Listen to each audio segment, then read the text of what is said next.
नमस्कार दोस्तों, कैसे हैं आप। उम्मीद करता हूँ बढ़िया होंगे सब, अपने लक्ष्यों की ओर बढ़ रहे होंगे, सारे स्वस्थ होंगे, सारों की फैमिली स्वस्थ होगी, अच्छे से पढ़ाई चल रही होगी।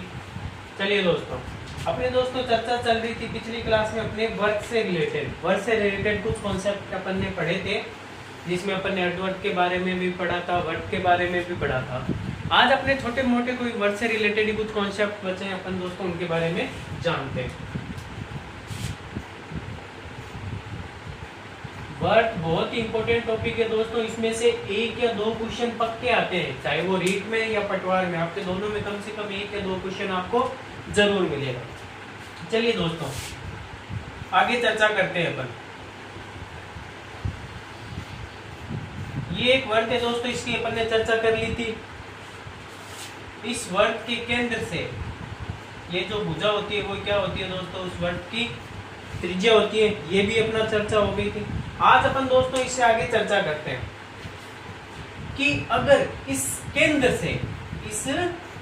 से मैं ऐसा ना करके यहाँ पे इस केंद्र बिंदु से कोई एक चाप काटूं, केंद्र बिंदु से क्या काटूं दोस्तों, कोई एक चाप काटूं। मैंने ये मान लिया बिंदु है O, ये त्रिज्या है मेरी R, तो ये चाप है A और B। इस चाप की लंबाई बराबर क्या होगी दोस्तों, L। कई बार दोस्तों एग्जाम में सीधा क्वेश्चन आ जाता है, एक कई बार तो क्या करते हैं, आपको ये जो थीटा है इसका मान दे दिया जाता है, और कई बार आपको थीटा का मान नहीं दिया जाता है। कई बार आपको क्या किया जाता है, थीटा का मान दे दिया जाता है, कई बार नहीं दिया जाता है। तो इससे रिलेटेड दो सूत्र है दोस्तों, वो देख लेते हैं अपन कि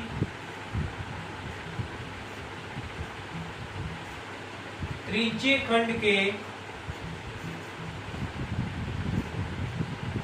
चाप की लंबाई बराबर क्या होती है दोस्तों, 1/2 L इंटू R। पहला तो हो गया कि 1/2, जैसे अपन त्रिभुज का क्षेत्रफल क्या पढ़ते हैं, 1/2 आधार इंटू ऊंचाई। उसी हिसाब से दोस्तों इसमें लगेगा, क्योंकि ये त्रिभुजाकार है, हालांकि त्रिभुज नहीं है दोस्तों, ये क्या एक त्रिज्य खंड है। इसमें भी क्या होगा, 1/2 आधार इंटू ऊंचाई की जगह 1/2 L इंटू R। आपको क्वेश्चन में L का मान भी दे रखा होगा, R का मान भी दे रखा होगा। ध्यान रखना दोस्तों, जब भी आपको त्रिज्य खंड की लंबाई, त्रिज्य खंड के चाप की लंबाई पूछे, त्रिज्य खंड के चाप की लंबाई, त्रिज्य खंड के चाप की लंबाई नहीं दोस्तों, चाप की लंबाई तो अपने L होगी। त्रिज्य खंड के चाप का क्षेत्रफल, क्या पूछे दोस्तों, क्षेत्रफल, या सीधा ही लिख लो कि त्रिज्य खंड क्या है अपना, O A B।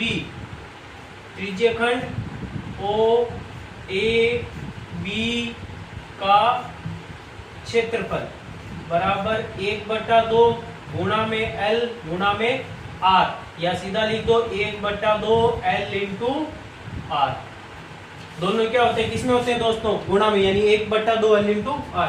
दूसरा, ये अगर दोस्तों अपने को किसका मान दे रखा हो, थीटा का मान दे रखा हो, तो दोस्तों अपने को पता है यहाँ से लेके यहाँ तक यानी पूरी दूरी कितनी तय करते हैं, वर्ग की परिधि अपन ने कल पढ़ी थी, क्या होती है 2πr। तो चाप की लंबाई अगर अपने को थीटा का मान दे रखे और अपने को पूछे कि त्रिज्य खंड का क्षेत्रफल क्या होगा, तो उसका भी सूत्र अपने को याद रखना है दोस्तों, πr² θ/360। ये सूत्र कब लगाएंगे दोस्तों, जब अपने को क्या दे रखा हो, थीटा का मान दे रखा हो और क्षेत्रफल अपने को पूछे, तो πr² θ/360। अपने को थीटा का मान ना दे, सीधा ही L दे दे और R दे दे, तो अपन क्या करेंगे, सीधा ही ऐसे करेंगे, जैसे एक वर्ग के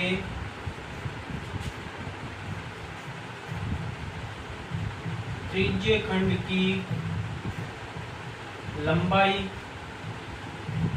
21 सेंटीमीटर तथा उसकी त्रिज्या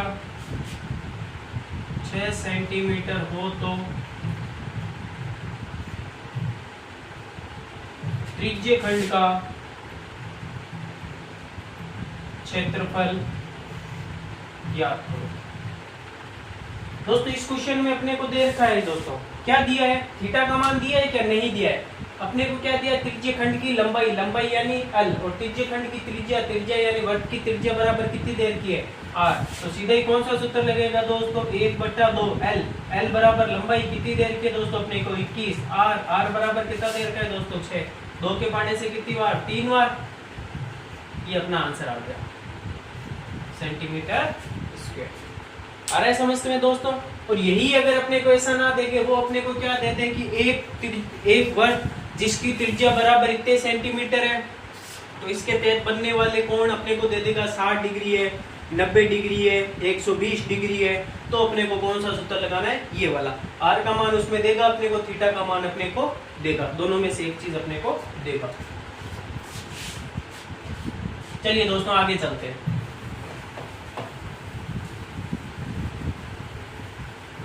आगे इसी चित्र से रिलेटेड दोस्तों अपन बात करते हैं। इसी में दोस्तों अगर मैं क्या करूं,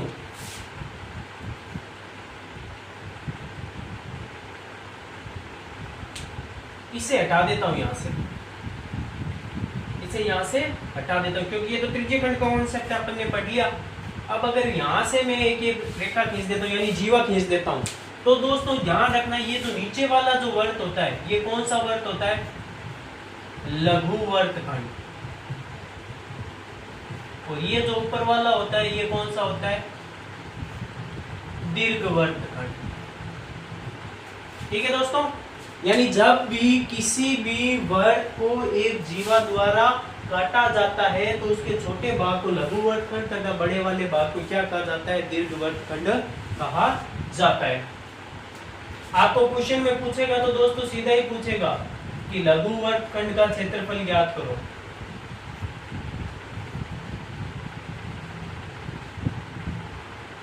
ये होता है दोस्तों पाई r स्क्वायर थीटा बटे 360 minus 1/2 r square sine theta. 9th की बुक में आपने पढ़ा होगा दोस्तों, पाई r square theta 360 minus 1/2 r square. ये तो किसका होता है, लघु वर्तखंड का क्षेत्रफल। और अगर यही अपने को पूछे दोस्तों किसका, दीर्घ वर्तखंड का,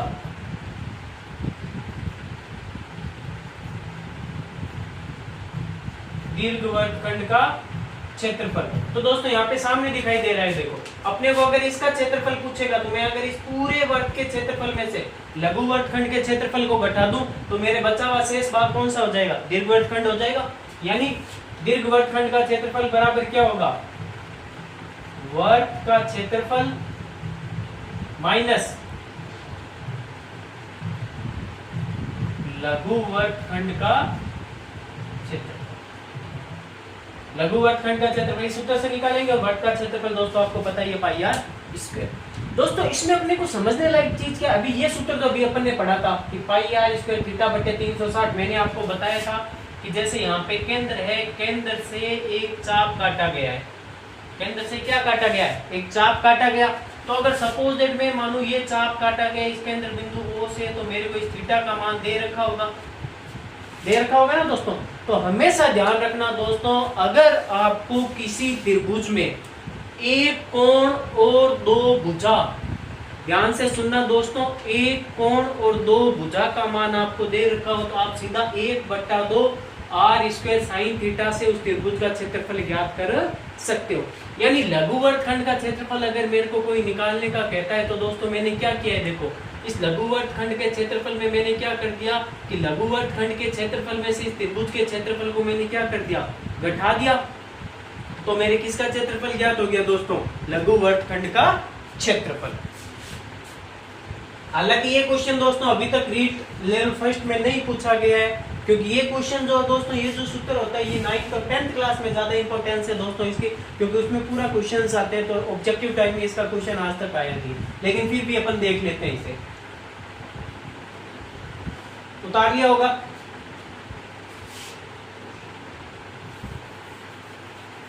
चलिए दोस्तों, अब अपने वर्ष से रिलेटेड एक छोटा सा सूत्र और बचता है, वो देख लेते हैं अपन। दो सकेंद्रीय वृत्तों के बीच का क्षेत्रफल निकालना। जैसे दोस्तों ऐसे अपन वर्त में भी किए थे, अपन ने वर्ग में, आयत में, दोनों में अपन ने किए थे।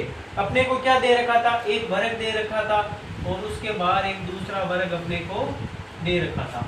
और अगर अपने को कोई पूछे कि इसके बीच का ये जो भाग है दोस्तों, ये इसका क्षेत्रफल, तो दोस्तों हमेशा ध्यान रखना, मैंने आपको पहले भी बताया था और आज फिर याद दिला देता हूं दोस्तों, जब भी आपको दो आकृतियां दे दे और उन दोनों के बीच का क्षेत्रफल पूछा जाए तो हमेशा ध्यान रखना, बड़ी आकृति के क्षेत्रफल में से छोटी आकृति का क्षेत्रफल जब हम घटाते हैं तो हमारे उनके बीच के छायांकित भाग का क्षेत्रफल निकल जाता है। फिर चाहे वो वर्ग हो, आयत हो, त्रिभुज हो, वर्ग हो, कुछ भी हो दोस्तों, अगर अपने को दो सिमिलर चीज दे रखी है, दो समान चीजें दे रखी है और उनके बीच का क्षेत्रफल पूछा जाए तो बड़ी आकृति में से छोटी आकृति का जब क्षेत्रफल अपन घटा देते हैं तो अपना आ जाता है। दो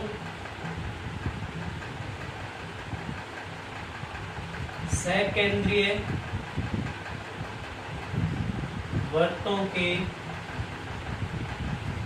बीच का क्षेत्रफल। सेकेंडरी वर्ग कैसे दोस्तों कि ये दोनों का केंद्र जो होगा ना दोस्तों वो एक ही होगा। जैसे क्वेश्चन करते हैं अपन दोस्तों, एक वर्ग जिसकी त्रिज्या 2.1 सेंटीमीटर 2.1 मीटर है तथा इसके बाहर की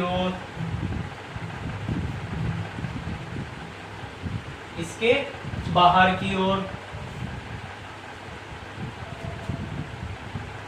पॉइंट 7 मीटर चौड़ा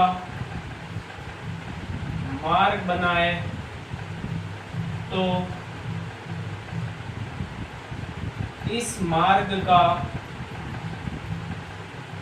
क्षेत्रफल ज्ञात करें। दोस्तों अभी अपन ने पहले भी कहा था कि जब भी अपने को ऐसा क्वेश्चन दे कर दो सेम आकृति दे दे और अपने को पूछे कि बड़ी आकृति में से अपने को क्या करना है, छोटी आकृति के क्षेत्रफल को घटाना है। तो बड़ी आकृति अपना ये रहा। तो दोस्तों सबसे पहले कि अपने को वर्ग की त्रिज्या कितनी दे रखी है, 2.1। तो ये किसका मान है, इस r का मान कितना है, 2.1। बाहर की ओर बन रहा है मतलब इसके अंदर मैं ऐड करूंगा, कितना ऐड कर दूं, यानी इस बाहर वाले वर्ग की त्रिज्या मेरे टोटल कितनी हो जाएगी, 2.1, क्योंकि 2.1 मेरे को दे रखी है, 0.7 इसकी दे रखी है, तो बाहर वाले वर्ग की त्रिज्या कितनी होगी दोस्तों, 2.8। अब अपना वही सूत्र, जब दो सेम आकृति दे दे और अपने को पूछे किसका क्षेत्रफल, छायांकित भाग का क्षेत्रफल बराबर क्या होता है दोस्तों,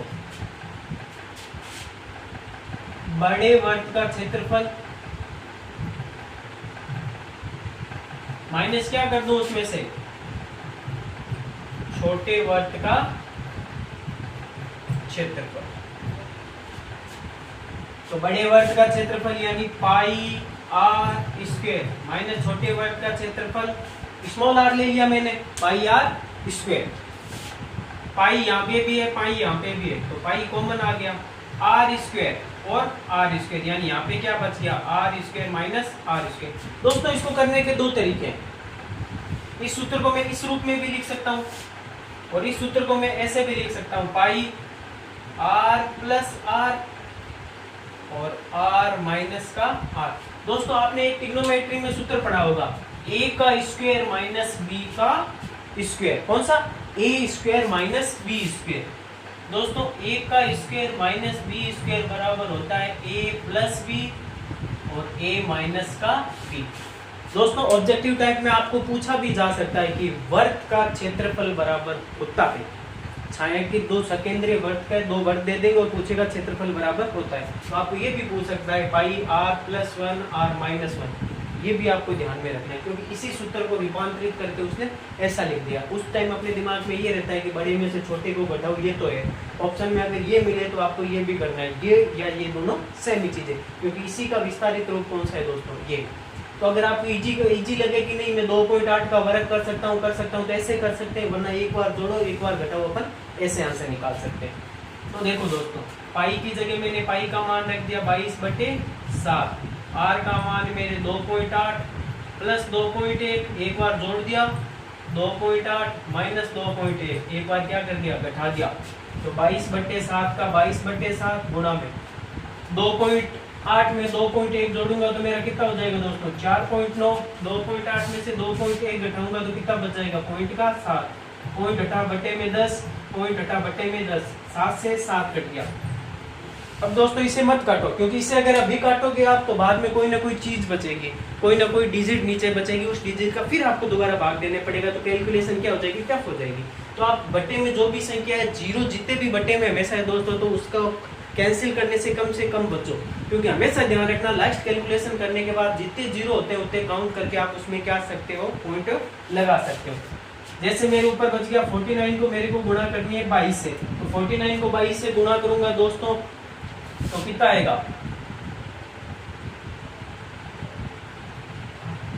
भाग किसका देना है 100 का, एक और एक दो संख्या, तो एक और एक दो संख्या बाद पॉइंट लगा दो, यानी 10.68 मेरा क्या आ गया दोस्तों आंसर आ गया। ये तो है अपना दोस्तों सूत्र के माध्यम से कि पहले मैं बड़े वर्ग में से छोटे वर्ग को घटाऊं, फिर ये करूं फिर वो करूं। चलिए दोस्तों उतार लिया होगा आपने। इसी के साथ दोस्तों जैसे मैंने आपको वर्ग के अंदर और आयत के अंदर दोनों में मैंने आपको क्या बताया था, शॉर्ट ट्रिक बताई थी दोस्तों। अब अपन बात करते हैं उस ट्रिक की। ये तो उस टाइम का है दोस्तों कि जब अपने को कुछ भी याद नहीं है, लेकिन वर्ग का तो क्षेत्रफल अपने को पता ही है, तो अपन क्या कर सकते हैं, बड़े में से छोटे को घटा सकते हैं। ये अपनी बात आती है दोस्तों ट्रिक की। ट्रिक क्या है दोस्तों अपनी, पाई का मान होता है दोस्तों अपने बाहर कॉमन क्या आया है पाई, इस पाई की गुणा कर देंगे अपन x से और 2 r, क्योंकि r और r दो बार है तो 2r प्लस माइनस का x। समझ में आ रहा है दोस्तों, वही सूत्र बन गया। प्लस मतलब अगर बाहर है तो, माइनस मतलब अगर अंदर है तो, यानी वर्ग का क्षेत्रफल अगर बाहर की तरफ है तो जुड़ जाएगा, अंदर की तरफ है तो घट जाएगा। सूत्र में मान रखते हैं दोस्तों पाई की जगह 22/7, x बराबर पॉइंट का 7, 2 इंटू r का मान कौन सा होगा दोस्तों, ये वाला छोटे वाले वर्ग का 2.1, जोड़ू या घटाऊं, जोड़ूंगा कितने, पॉइंट का 7, 22/7 गुणा में 0.7, पहले दोस्तों गुणा होगी 4.2, जोड़ना कितना है 22/7 0.7 4.9, ये कैलकुलेशन और ये कैलकुलेशन देखिए दोस्तों सेम ही आ गई अपनी। तो इस सूत्र से करो चाहे इससे करो, दोनों में आंसर दोस्तों क्या आएगा, सेम ही आएगा। अभी तो मैंने आपको इतना पूरा करके बताया, लेकिन एग्जाम टाइम में आपको पूरा नहीं करना है। अपन क्वेश्चन पढ़ेंगे, रीड करेंगे, अपने दिमाग में ये आना चाहिए अच्छा बाहर वाला मान यहाँ आएगा, तो अपने को पता है 7 से ये कट जाएगा, यानी 22/10 बचेगा मेरा, यानी बाहर मेरा 22/10 बच रहा है, 42 हो गया, 7 मैंने ऐड कर लिया 4.9 हो गया, यानी 22 की उससे गुणा करेंगे सीधा ही अपन ऑप्शन से इकाई या दहाई का 2 डिजिट मिला लेना दोस्तों। अधिकांश ऑप्शन में अपने ये मिलेगा, अगर आप गुणा कर रहे हो किसी भी संख्या की आपके आंसर आ रहा है तो इकाई और दहाई के अंक में से आपके 2 मिलते हैं, वो लगभग आंसर 99% आपका वही उस क्वेश्चन का आंसर होता है। उम्मीद करता हूं दोस्तों कि आपको वीडियो पसंद आ रहे होंगे। तो दोस्तों वीडियो पसंद आ रहे हैं तो लाइक जरूर करें, आपके लाइक से आपकी इसी हौसले से मुझे भी हौसला मिलता है, मैं आपके अंत तक साथ बना रहूंगा एग्जाम तक, और जब आप एग्जाम में जाओगे तो आपके अंदर इतना कॉन्फिडेंस भर दूंगा दोस्तों कि आप सारे मैथ्स के क्वेश्चन आप नो डाउट सारे के सारे क्वेश्चन आप सही करके आओगे। चलिए दोस्तों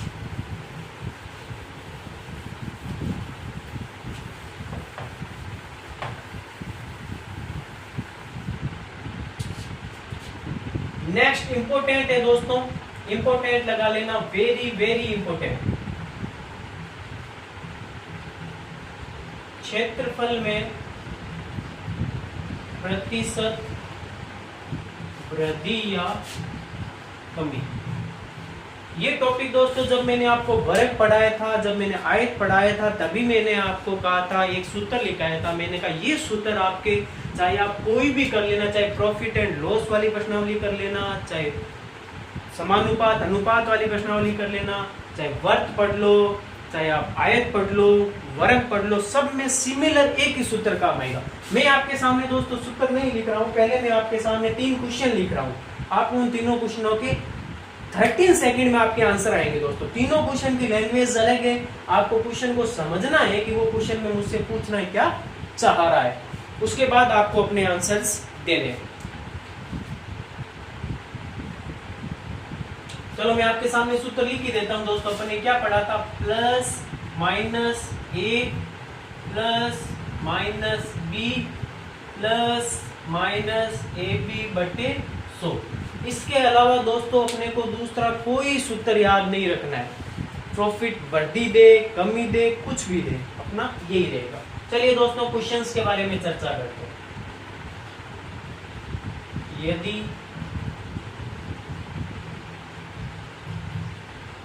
एक वर्ग की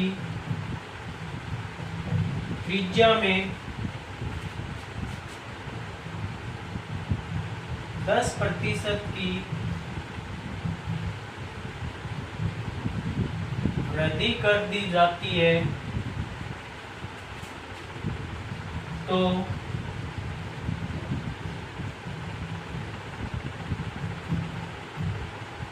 उसके क्षेत्रफल में कितने प्रतिशत वृद्धि होगी। ए ऑप्शन है दोस्तों आपका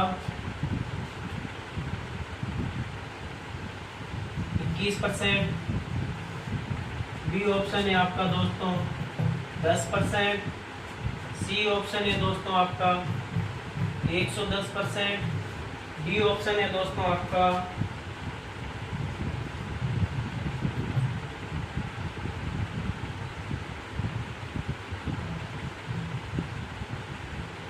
78%।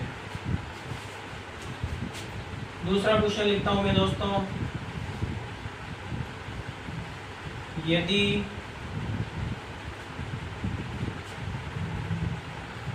एक वर्ग के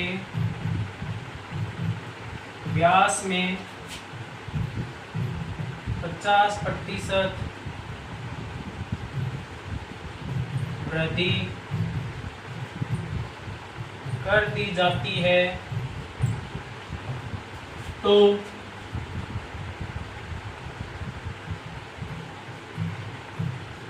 उसके क्षेत्रफल में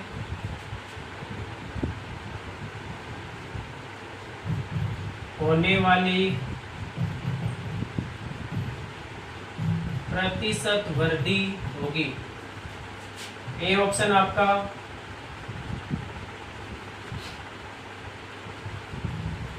300%, बी ऑप्शन आपका 225%, सी ऑप्शन आपका 125%, डी ऑप्शन आपका 400%।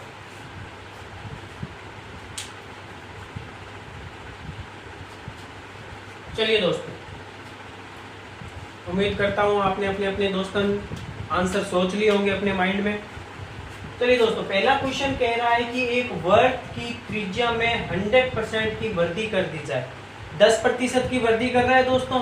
10% की वृद्धि यानी यहाँ पे कितना 10, यहाँ पे कितना 10, 10 और 10 20, 10 इंटू 10 100 से 100 कट जाएगा, 20 और 1 कितना आ जाएगा मेरा दोस्तों आंसर। आ गया समझ में? लगे? 20 सेकंड से ज्यादा नहीं लगेंगे दोस्तों, एक ही सूत्र अपना काम आ रहा है। चलिए दोस्तों, दूसरा सूत्र आगे का क्वेश्चन। यदि एक वर्ग के व्यास में, इस बार किस में दे दिया व्यास में, ऊपर क्या दे रखा है त्रिज्या में। तो दोस्तों अपने को क्वेश्चन की लैंग्वेज से कंफ्यूजन नहीं होना है। चाहे अपने को वृद्धि त्रिज्या में दे, चाहे अपने को वृद्धि किस में दे व्यास में दे, वर्ग की त्रिज्या या व्यास में होने वाले वृद्धि का प्रतिशत प्रभाव क्षेत्रफल पर दोस्तों क्या पड़ता है, समान ही पड़ता है। ठीक है दोस्तों, इसका हमेशा ध्यान रखना कि त्रिज्या और व्यास की जो क्योंकि दोस्तों अगर इसमें त्रिज्या बराबर 10 है, उसमें मैं 10 की वृद्धि करूंगा यानी 1 की वृद्धि होगी तो त्रिज्या कितनी होगी 11। तो वहीं दोस्तों यहाँ पे क्या हो जाएगा, व्यास मतलब त्रिज्या का दुगुना। अगर त्रिज्या 10 है तो यहाँ पे व्यास 20 होगा, तो वृद्धि 1 की जगह कितने की होगी 2 की। तो हमेशा ध्यान रखना दोस्तों, त्रिज्या और व्यास में लैंग्वेज में कंफ्यूजन मत होना, अपना सेम ही आंसर आएगा। मोस्ट इंपोर्टेंट चीज है दोस्तों, इसीलिए मैंने वेरी मोस्ट बताया। वृद्धि कितने की हो रही है दोस्तों 50 की, तो कितना होगा 50 50 100, 50 इंटू 50 2 जीरो से 2 जीरो करके 5 इंटू 5 कितने 25, तो 50 50 100 और 5 कितने हो गए 25, यानी मेरा आंसर कितना आ गया दोस्तों 125। उतार लीजिए।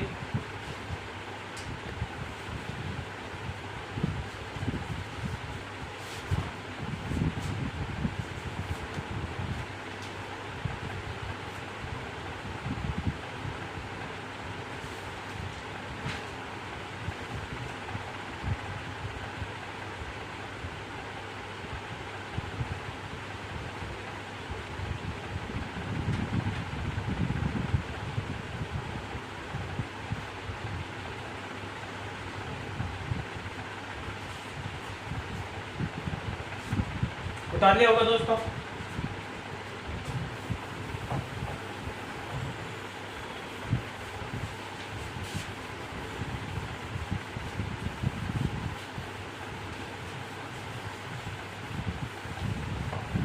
मैंने आपको कहा था मैं 3 क्वेश्चन लिख रहा हूं, तो 2 टाइप के क्वेश्चन, 2 लैंग्वेज के क्वेश्चन हो गए दोस्तों अपने। थर्ड क्वेश्चन अपन इस पैटर्न का अंतिम क्वेश्चन देखते हैं दोस्तों। यदि एक वर्ग की त्रिज्या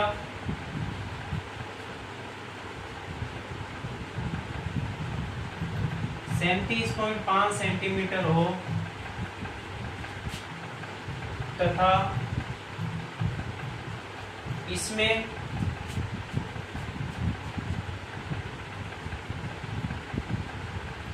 इसकी दुगुने के बराबर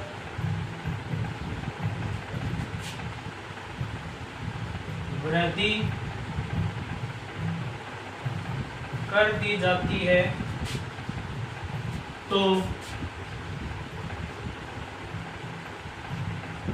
क्षेत्रफल पर प्रतिशत प्रभाव होगा। ए ऑप्शन अपना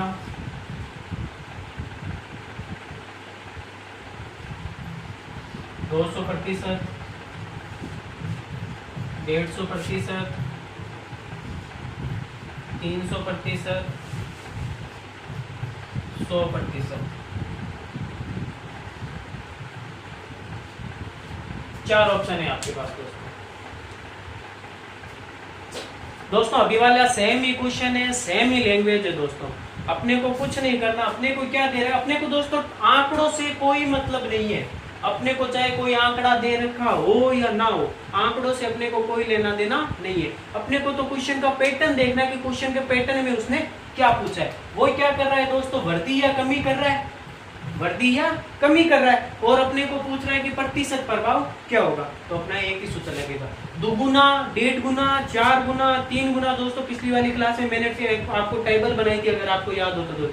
अगर वो टेबल आपको याद है दोस्तों, किसी साथी ने अगर वो पिछले वाला वीडियो नहीं देखा है तो प्लेलिस्ट में जाके वो वीडियो देख लें। उसमें से एक क्वेश्चन रीड पटवार में 101% आएगा दोस्तों, इसलिए उस वीडियो को जरूर देख लें।